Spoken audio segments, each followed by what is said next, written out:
Okay, so we regulate ag chemicals, as you know, and we manage the risk of pests and disease in Australia. The community protect our trade and health and safety of people and animals. We regulate up to the point of retail sale. So we've got a millers rep here today. So up to the point that the users purchase, then once they take it out into their properties, the Victorian Control of Use regulations then kick in. So as we regulated and registered for permits, because as Daniel said, I'm the director of the Permits and Minor Use team. We used to cover both ag and vet, but since September last year, we're only ag chemicals at this point in time. So we need to be satisfied of certain criteria which is embedded in our legislation, safety, efficacy, trade, and then other requirements, labelling requirements, and efficacy, trade are all considered. The primary assessments from the safety perspective, as you can see, there's the chemistry of the product, the formulation, the inerts plus the actives. So we do a good look at the chemistry package. We will then look at the toxicology of both the active constituent in depth and then the toxicity of the formulated product. We'll look at residue profiles, and I'm sure you're probably very familiar with residue side of things. Worker safety as well, and then environmental target safety measures. And the labelling conditions, I guess, is where the only real instructions that interface with the actual user and agronomists like yourself is the label. And in Victoria, I am aware of some of the legislation for some of the uses of off-label to talk about that specifically. Other functions of the APVMA, we have a compliance section, permits, which I head, where we look at a lot of off-label uses and registered products. Still very applicable in Victoria. However, a lot of our permits will exclude Victoria because the control of use legislation does allow some independent label uses. And minor use and then emergency use. The last 5 years since I've been in the permits area, we've had a hell of a lot of incursions, exotic pests, and lots on our doorstep. When I lost all the vet stuff, I had mixed emotions, joy and happiness. 80% of our emerging over the last few years are veterinary related. Things like foot and mouth disease, always getting on the doorstep, lumpy skin disease, avian influenza. That's been in the last couple of years, and it's pretty it's unfortunate we've now got the avian influenza offshore. We did an emergency permit for a vaccine for rare and endangered, but it was limited because of our Australian trade conditions. So if we vaccinated any of our production poultry, we would have trade issues then. So I'm sure the department's working that through. It's always balanced. Do we forego potential trade, or do we look at vaccines? So I'm looking at the best fitting. The other big one which I had a lot of involvement with was vaccines in Central Tasmania. Lots of issues with that as well. So yeah, when I lost the vet stuff, I had a lot of joy and happiness. Third being the ag space. A lot of international and domestic collaboration. We've tied in very closely with the states and territories. We have a forum, we meet with the state regulators 3 or 4 times a year to keep in touch on what their changes are, and they do the same for us. Always opportunities for discussion points back to the APVMA through your state clinical coordinators. They're all basically good people, and if you've got questions, you talk through Rod Edmunsen, yeah, there's some really good guys in Victoria to reach out to. Okay, chemical reconsiderations or chemical review. We don't have a periodic review process in Australia. We don't look at it every 5 years, every 10 years. We look at chemicals and put them under review as on an issue base when things become apparent that we need to relook at the technology and give it a contemporary assessment. Often they'll be nominated from opposers to chemical use. They're one of our biggest nominators. There's lots in the community who think we shouldn't be using chemicals at all. So as soon as they see something happen overseas market, in Europe particularly, again, they've just banned it. APVMA should put under review and ban it. But things like Europe, it's often their regulations and their requirements for data, the chemical companies decide not to support. So they offer distillery chemicals. So don't when you hear someone say it's been banned in Europe, it's probably been withdrawn from the company where they weren't going to go through and support for large parts. We also have a risk-based approach to our assessments. We're not just completely, we're not like Europe. We will take a risk-based approach and look at data and be driven by data.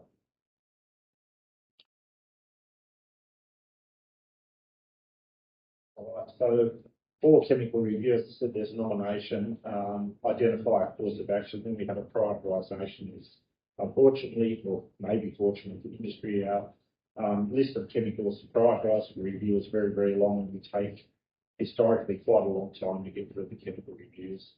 If you're aware, recently there's paraquat that in the news, second generation of coagulants. It's a more recent one. I think I've got a slide on that. We undertake our assessments. We put a proposed regulatory decision out for commenting, and that's where industry has, and your industry leaders at VegNET and Hort Innovation have a large part to play.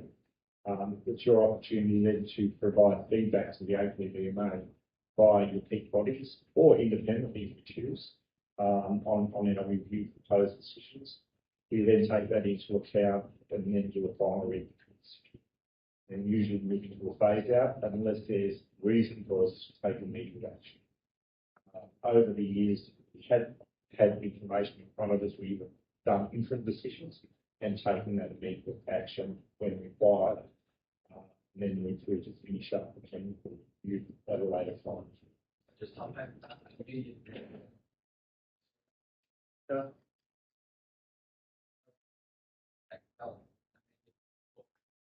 What's this one? The tax on immediately understand the process and on there, it's obviously short shops and all this production that grow and yeah, look, we are sensitive to being too reactive and taking things out of the market.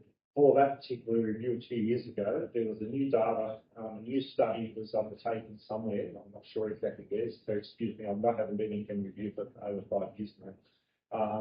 In the US, had new data provided to them, and it did not meet any of our temporary safety criteria. So one of the endpoints in the study, if companies undertake any work with the chemistries, it's almost a global requirement. If new information comes to hand, they're legally obliged to give that to the regulator. And even if it's in North America or Europe, if there's a subsidiary company in Australia, they're also obliged to put to the APVMA section 161 of the Act. So if you're aware of the information, you must provide it. So that was very rapid because it did not meet any of the criteria. It went straight past the cut-off, so we did take immediate action. So we were very reactive in that case. Things like paraquat, diquat, we're still not satisfied, but we have still allowed a phase out of the chemistry. So we weren't satisfied. It didn't meet the requirements, didn't meet the criteria, but there was no imminent threat to life or death of persons, and that's our primary concern, or environment. So it was a lab go through to a transition. You probably remember a few years ago with 2,4-D, 2018. I was responsible for that suspension. It was the first time where we've applied the APVMA spray drift policy. We applied this before the policy was finished, but with the amount of spray drift apparent in lots of markets, it was not controllable, and all state ag ministers all came on board and said we must do something about this. Through the department, we had a task force, and we rolled that out as a suspension and issued new instructions. So we didn't completely take the chemistry away, but we essentially put users on notice that if you don't start following the label using these buffer zones to minimise off-target risk, the next option is that users can't follow the labels. So the only logical conclusion would be we can't be satisfied. So that chemistry would go. Unfortunately, we're still getting spray drift from 2,4-D. out where there's a lot of sensitive crops. So potentially they'll come back under review and the APVMA won't be able to satisfy it. But not as quick as we did 2 years ago with the other things. Okay, so I've mentioned a couple of these already. Current recent reviews, the anticoagulant rodenticides are still in review. There's a proposed decision out on that to strengthen a lot of the non-target and secondary poisoning issues. There'll be restrictions on that into the domestic market.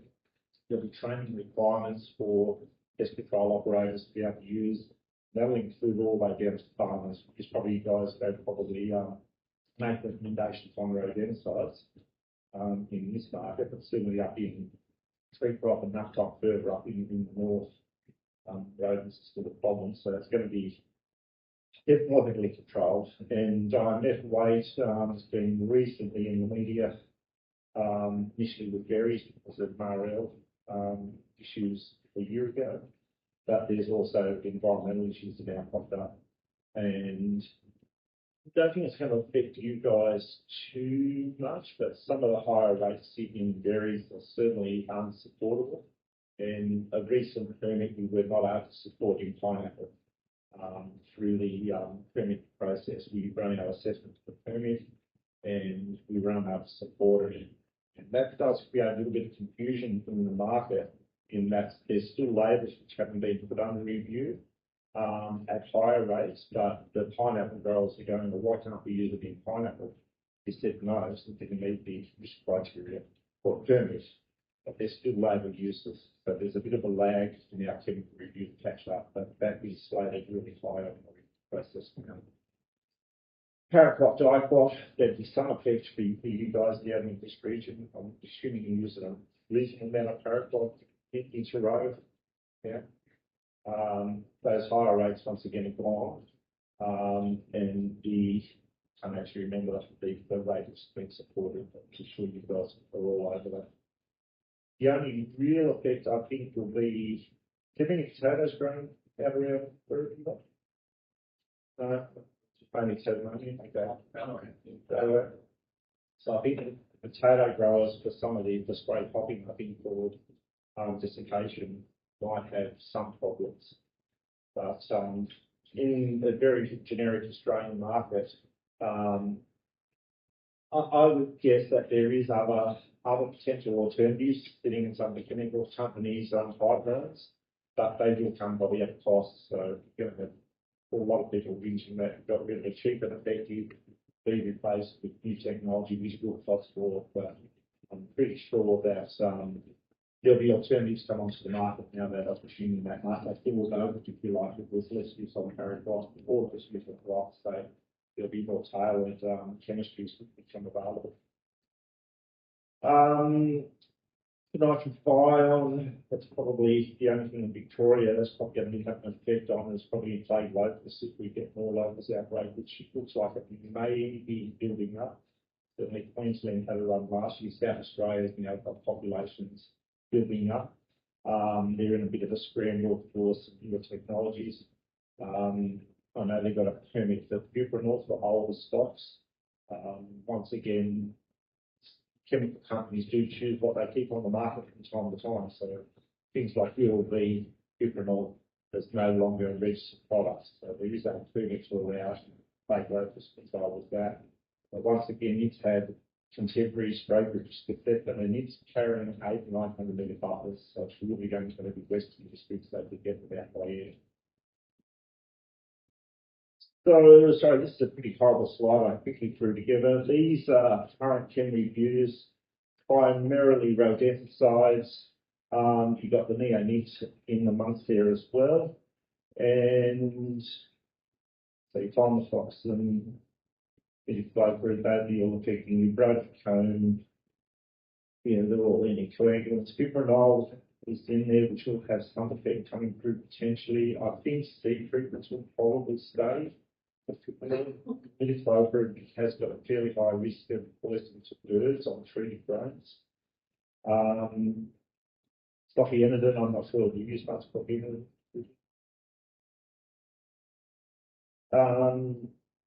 Any questions on that list? Any concerns? Might be able to. How long do these reviews typically take, or how long the business for? So things like Harrison type, they've been on chemical review lists for about 25, 30 years. They've been really long. Previously, we would make interim decisions to address the biggest issue and then continue with the assessment.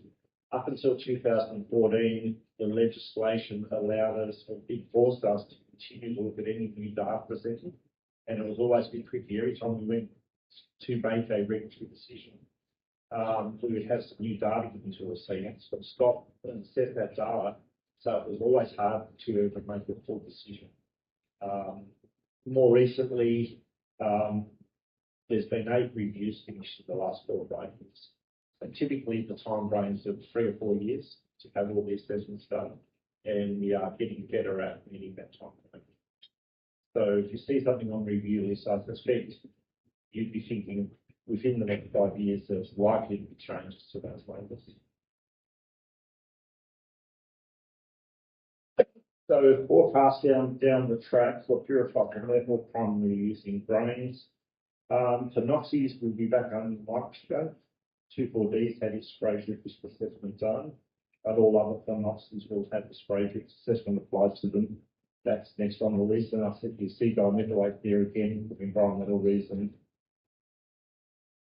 And methyl fluorate,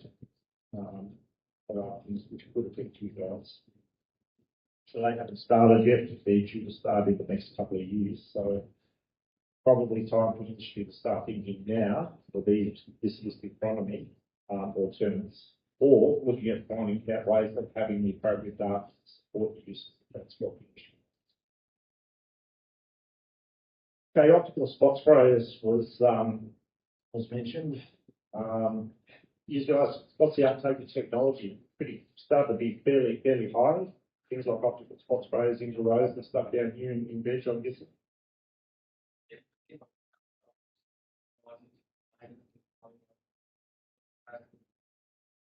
Yeah. So the questions I had were around off-label primarily. So how spot sprayers viewed by the APVMA as spraying weeds into rows, but not touching the crop.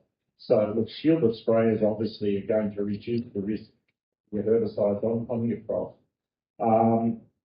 We don't actually have a policy apart from can we use the optical spot spray technology as per label, and some chemicals do have optical spot spray instructions where they're allowing higher rate, because the assumption is they're only spraying a further paddock. So that's starting to become a bit of a topic actually during the 2,4-D review, because it actually was allowing fairly high rates, 3 times the rate, with the assumption it was green on brown technology at the time, that they're only spraying 30%. What the problem was there, particularly in broader acre fallow situations, without actually going out and measuring how many weeds you've got, just scanning your eye across the paddock, it's pretty hard to determine whether you've got 10%, 30%, or maybe even 50%. So if you're running your optical spot sprayer at 3 times the rate, and you've actually got 50% coverage, not 30 or less, you're actually going to be non-compliant, potentially have pollen residues in the crop. Something to always keep in mind. The other problem in 2018 was the technology at the time wasn't able to deliver the appropriate spray quality, the appropriate droplet spectrum. So we had issues with that and had to do specialist assessments to try and determine what can we allow on from a spray perspective. They're fairly misty when they've got various pressures because the nozzle's cutting on off so quickly. There's always a start-up and slow down on your nozzle until you get that constant spray. And on both ends of that spectrum, there's quite a lot of fines coming out of it. So there is things you need to be considered. So at this point in time, the label rate is your maximum per hectare. And if you're only spraying 10% of weed, then you're obviously saving some money, still getting the job done. But unless it's specifically been assessed, you can't go higher rates. And the other question was, can off-label chemicals be used? There's no such thing as an off-label chemical. There is what we would call off-label use. So of individual chemistries in Victoria, you can control a pest that is different. So you're allowed to use off-label for a registered use. But if there's a crop grouping not on a label that you want to use it in, I'd be pretty careful, because whilst you can look at a different host and pest combination, if there's been no residue assessment done, there's a fair whack of liability for the advisors if it goes wrong. Any questions on that topic? So sorry, I haven't fully probably answered what you want, but we'll be advising that no, you don't work off label.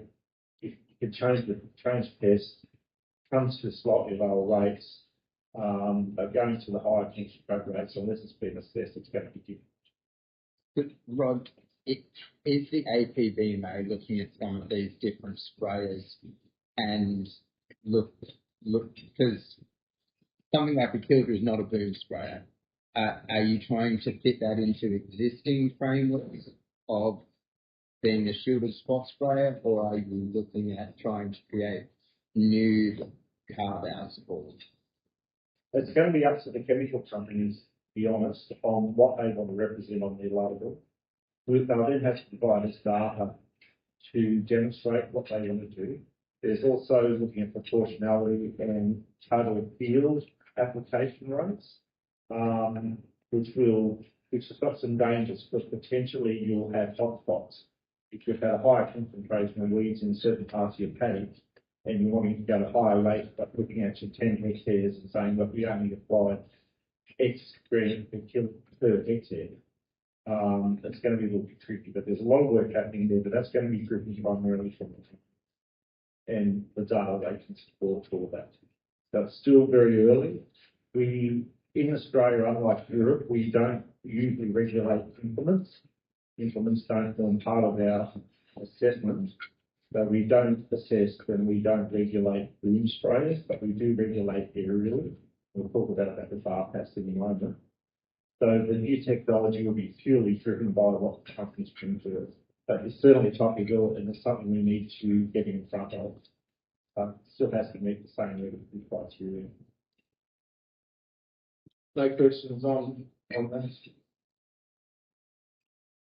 Okay, so I thought I'd just throw a slide in just to refresh our memories on off-label in Victoria. The used chemical is not recommended by Ag Victoria, including human manufacturer's warranty. But all aspects of off-label use are the user's responsibility. However, if you're advising the user, I'm not sure where their liability actually sits. Ultimately, the person who's doing the chemical application. So I'm sure they're pretty keen to make sure that they've got good, solid advice from their advisors. So giving off-label advice, there is the risk involved, so I'm sure you guys know. No questions on that one?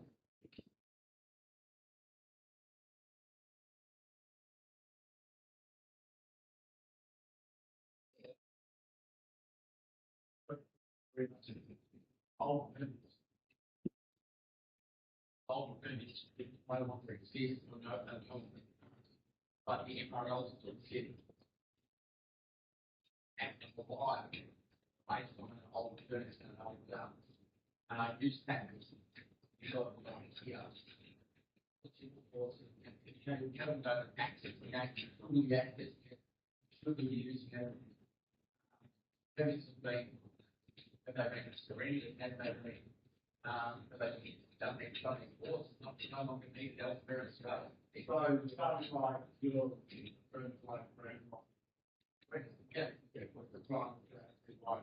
grandma had a permit there to surrender to from but that environmental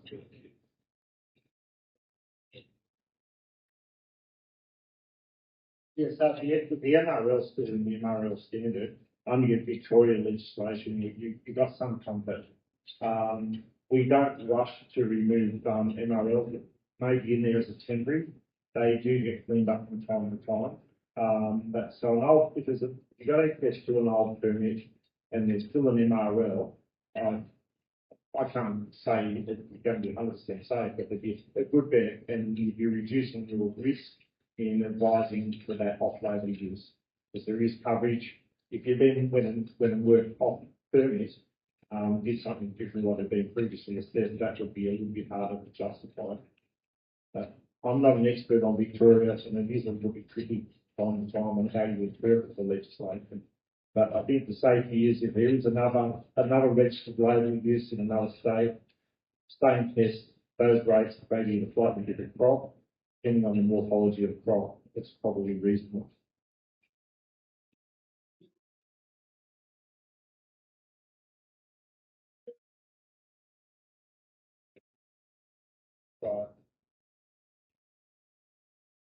Right, so RPAS was the other one which I was asked to look at, so I'm going to do a quick run through of where we're at on RPAS. How's the time going? I've got 15 minutes. All right, so use and demand of RPAS is really increasing. Adoption of the methodology of applying pesticides can be challenging from the regulator's perspective. Bottom line is we have no contemporary regulatory data on RPAS. That's pretty much a global problem. Certainly a good case for RPAS in mining use or any horticultural area. Certainly from a human exposure perspective, particularly when we're looking globally at third world countries, you can get toxic chemicals, paraquat off the back of the user. Endosulfan previously was another big one. And it has some separation between the applicator and the chemical, certainly the case for RPAS, going to certainly improve work exposure. And that will apply here in Australia as well, but that's is looking at these small acreage users where the users are so closely in contact with it on the back, running down the back there millions of months. And the rapid increase over the last decade is huge, and it's probably grown. It's probably a steeper curve than that now. It's slides a little bit old. Certainly, another example where RPAS in this palm plantation be using a vertical sprayer from the ground up to try and get coverage, leaf coverage over the top is really hard. Macadamians at the north coast, I think, are actually really being at an advantage. I'm aware of they're still using vertical sprayers underneath, but they're turning off their top nozzle, and then they're coming over the top using RPAS and getting good complete coverage. Probably saving a hell of a lot of chemical drift and actually getting the chemical where they need it. So that's probably that really is the case of it. Well, here's the example of over the top and using an air blast underneath.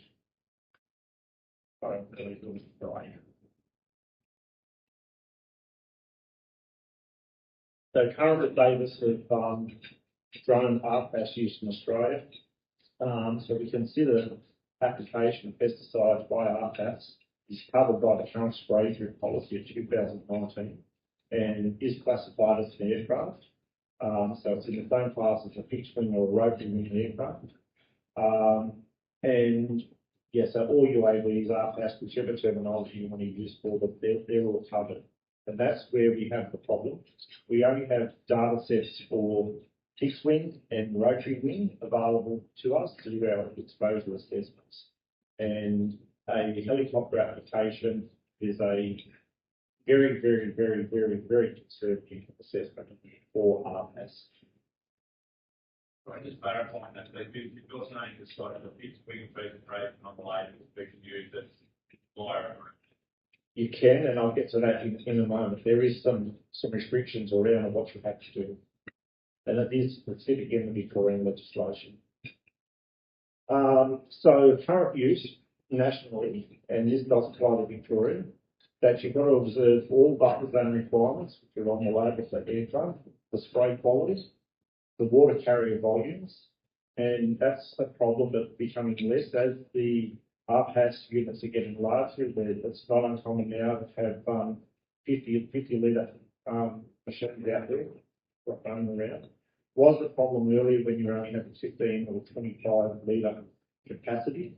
You weren't getting the trap would have been that let's put out close to you will be really low water rates. So you're going to get potentially run into problems with efficacy, maybe different residue profiles, and the like. But now with the larger machines, it's probably more realistic, but generally 30 litres per hectare would be the general recommendation. Release height also has to be as per label, and any other spray mitigations on label. So the last 3 years, we're getting quite a lot of permits coming in, having older permits also assessed for use by RPAS. But unfortunately, we still don't have all the assessment tools from a spray perspective to put meaningful buffer zones on. So we still consider the risks to operators, bystanders and environment, as well as risk mitigation measures associated for RPAS, and we will require further specific data moving forward.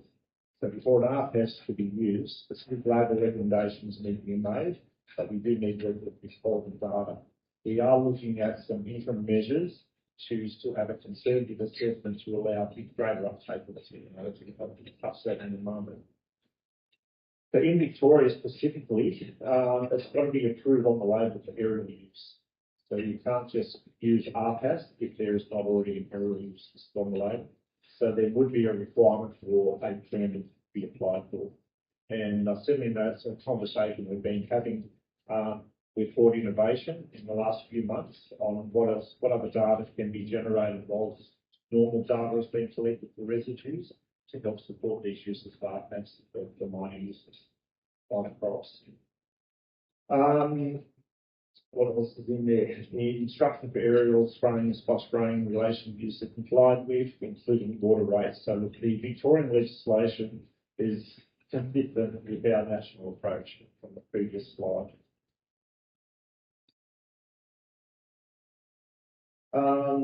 There's some more of the Victorian legislation that's not to be conducted using ULV application techniques or concentrate application techniques unless an approved label or permit for the ag chemical product or the permit provides direction for use.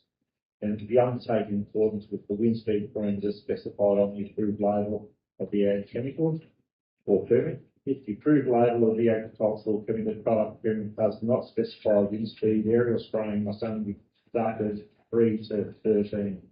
I think that's a bit odd. Nationally, we would have went 5 to 15. So I'm not sure why the Victorian legislation is out 3 to 13. Every other jurisdiction was apply the standard of 5 to 15. Does anyone know why it would be lower? Certainly, you don't want to apply in still air, which your particles go where you do want a little bit of wind to drive your particles down with gravity. So that's why that minimum's there. And obviously, higher wind speeds, you're going to get further off target moving. In 2019, the APVMA started work in the OECD as a result of a risk reduction seminar. And we were asked to do the working group set up. I'm part of that working group. We were asked to look at drone technology and refine what aspects are covered by our current temporary assessments and what aren't. So there's been a fair bit of work, and surprisingly for an international collaboration, we've actually got products out 2 years ago. So within 4 to 5 years, we're actually starting to get traction. Usually regulation and OECD, FAO are lagging about 10 years behind the technology. So certainly with RPAS, we're trying to be current, be on top of the press rather than 10 years behind. That's not useful for the industry at all. So we did a lot of work early, 2019-20. The APVMA, we led some work looking at current state of knowledge. And what we found of all the studies in the public literature, only about 5 to 10% of them were regulatory quality. Everything else was done all over the place, no controls, really ill-defined research. But they were all academics or engineers who had never ever done chemical application. Were the only ones who were working with this technology, generating any data, and none of it was of regulatory quality. So we developed some, and was endorsed by the Working Party on pesticides, that we have some standard testing methodologies developed, interim best practice be published, and this is the important one, develop an empirical database so we have some standard group curves for RPAS, and then gather data and look at the applicability of current assessment tools for operators, and then potential legal field effects. And ultimately, we'd like to develop a mechanistic model to predict spray position, but that's still a little bit down the track. So eventually we will have it, and unfortunately we need that mechanistic model in the Australian market because most of the chemistry is all generic. And even though there's been some really good data now in front of the regulators, that's going to be proprietary and it's only going to apply to the companies that are members of the task force, which is this slide here. There was a task force formed, the Unmanned Aerial Pesticide Applications Task Force in 2021, and this group of companies got together for the whole purpose of developing regulatory quality data to provide globally. So we're working closely with the US EPA, the Canadians, the Europeans, and the UK, and New Zealand has now joined as well, to try and keep in front of this curve so that we can get rapid adoption and update with appropriate assessment tools. Any questions on that? There's I can give you this slide as well.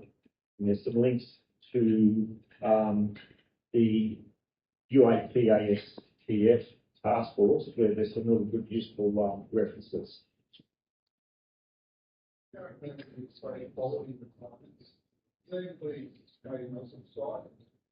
Yeah. Yeah. So if you've got a coarse or very coarse requirement on the label, you need to use your RPAS at that. A lot of the early RPAS had hydraulic nozzles, but there seems to have been switched the last 18 months. So a lot of rotary atomizer nozzles are now coming standard. What we found in 21 when we did do the review was that most of the RPAS at the time had inappropriate, undersized pumps, which you can't calibrate. It's just standard pressure. And if you've got a 6 or an 8 nozzle machine, we never were able to find data to show that you're getting even distribution of spray pressure, i.e. spray quality, coming out of all your nozzles at the one time. So it's a real downfall. DGI picked that up and did take that on board, and they've actually started to work on that process, and hopefully we'll see something you can actually change the pressures on over time. So as you know, if you're doing a calibration, you want to look at your rate of forward speed, your litres per hectare going out, and then pressures to determine your spray quality, because you want to make sure you have the full coverage, appropriate coverage for it. With the earlier models, you can't do it. You're guessing at what your rate of output is. And I think that's the biggest flaw or biggest trap people would fit into, that they're not able to determine what their swap displacement would be, can put in, and also what's their actual output, how many litres per hectare are they actually putting out. A few of the data sets I've seen, they're saying they're putting out 30 litres of spray volume per hectare. But when they've actually put some water sensitive papers out there and then just calculations, they're only putting out 10 or 15. So they're underdosing, majorly underdosing.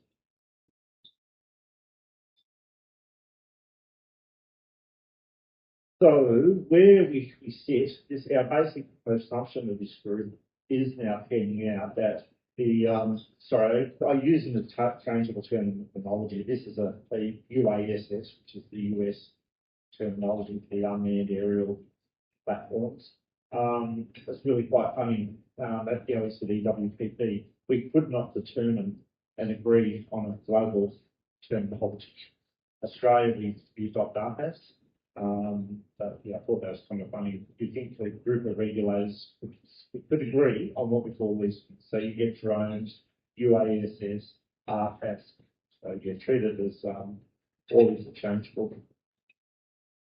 So what some data sets have come up to light is that the Canadian AGTIS vertical orchard air blast model is very, very, very close to actual data we're seeing from our platforms.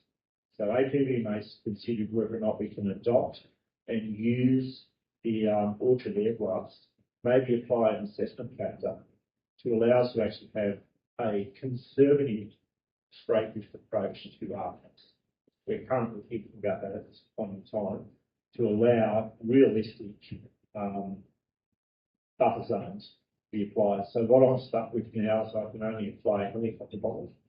We have worked out we can adapt that model in APIs and I guess wind it back down to more closely represent RPAS, but still giving 40 to 60 times greater buffer zones than we probably need. So the task force has gone and spent, done about 35 CLP trials globally. North America, South America, Europe. They've even spent out India trials in Australia. All of that data is currently being worked and shared between Australia, New Zealand, UK, Canada, and the US. So we'll have a contemporary, harmonised assessment of the data. But it is going to be proprietary, and we'll probably, in the next 12 months, start to see it roll out as label instructions on proprietary chemicals, those which probably aren't yet still got patent protection, which is maybe 10 or 15%. They feel more helping. That's not going to give me, I'd say, be no more than 10% of users for your industry would be using these proprietary chemicals. It's still very, very heavily driven on the generic end. And so we won't be able to apply that assessment to it. So we need something in as an interim in between, and this potential using this orchard air blast model is probably the best thing to have got, even though it'll still be slightly conservative for those assessments. Did want to lead you to this best management practice document. I'll certainly send these slides, which has got the link in it. There's been a lot of work done by this task force in York in 2024. We had an OECD workshop, which was part of it. So there's a really, really good best practice management document out there for RPAS use. So if there's only one thing you take away from today, is get hold of this and have a look at it. You'll be a little bit enlightened. It's got a really good section on calibration of drones, even with their faults of not having a pump unit which can be used to calibrate to change the pressure. So yeah, this is your takeaway for today, guys. Goes through all of the various issues, crop and pest and crop, product tank mix, environmental conditions, and then operator exposure considerations. And that's about me. How's the timing? Really good. Oh, 1 minute away. Any questions on that? We're working at, Sorry? we're working in a chemical restriction zone where we work, but we can't use certain chemicals aerially. They're looking at drones to reduce that. But we can use the spray and can't spray. So they have an option as well. Yeah. And I guess that would probably need a permit. Unless they're looking at regulations is particularly allowed as sort of off-labelling for it, you know. Certainly the only real hope in the next 2 to 3 years is if we can adapt the current APIS model and use that orchard air blast as an approximate, potentially apply a small safety factor. And I'm still trying to work out whether or not we need to take that as a policy decision out for consultation. Certainly something I want to have further discussion with, I was going to say, let's finish Hort Innovation moving forward, how we can actually bring an appropriate equipment in. It's sort of, yeah, it's more than a ground wind sprayer. It's less than a helicopter, less than a fixed wing, and it sort of makes sense with an orchard air blast, which is putting quite a bit of spray into the air, that it's not unthinkable that it's quite similar. So if we can use it as a surrogate model in Australia for permits, I really don't think we'll be able to go forward to use it for registration. but I think we can certainly use it for a short-term, fixed term to find permit some of the issues. So I suspect we'll see more coming through from Hort Innovation in this line as well. So that's it from me, unless there's more questions.